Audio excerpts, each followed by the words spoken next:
What's up, guys? So I didn't get a chance to get on the markets today. Had some personal stuff I needed to take care of, but I just want to go over some potential trade ideas that I would have had, or some potential trades that I could be looking to take if I was actually trading today. Just to still give you guys my thought process on how I'm getting my bias, how I'm going to the daily time frame and moving down to the 15 minute and then to the 1 minute for my entries typically. So I'm starting on a daily time frame.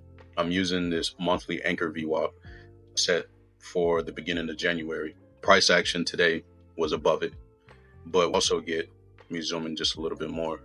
We get a break above this month's high and then previous month's high for December. So that's just an added confluence from a higher time frame, like the daily time frame. So now I'm moving down to the 15 minute.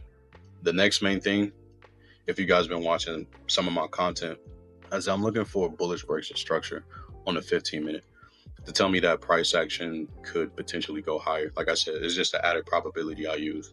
Going into the London session, we do get a break above this Asian range high, but we also get more breaks of structure here.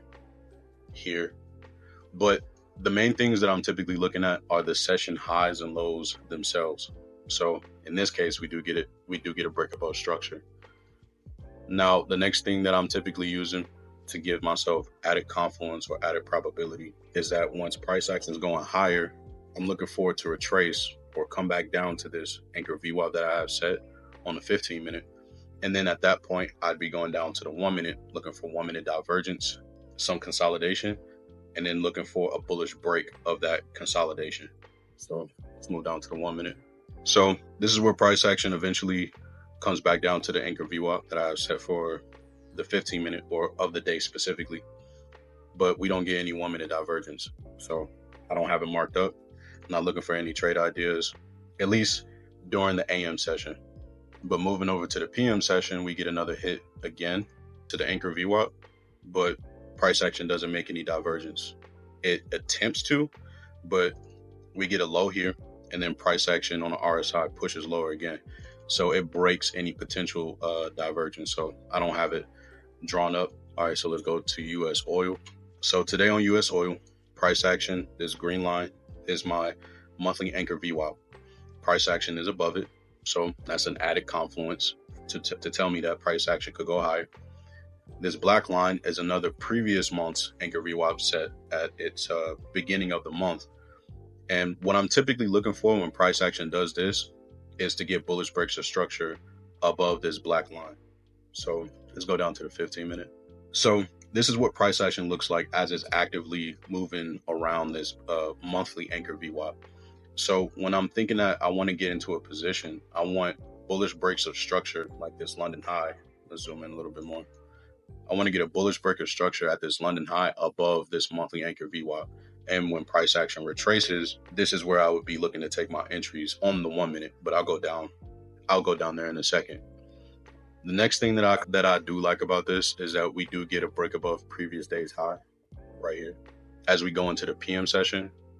But I'm gonna go down to the 1 minute just to give you guys a better idea of what I'm thinking about.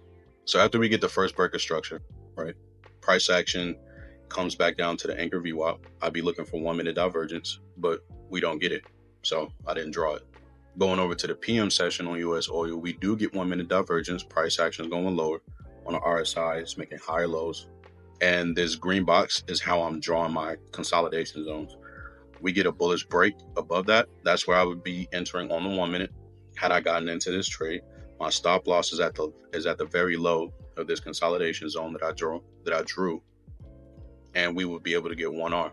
So what I'm going to do with this, I'm going to add this entire markup, the time that I got in, the 1R, everything, I'm going to add it to my statistics and just keep building that list for you guys. So eventually, once I come out with some educational material, I'll be able to give you guys the lessons, how I'm thinking, how I'm creating my bias, all of these different specific things that I know that you guys need in order to learn this strategy or to learn just how I'm looking at the markets.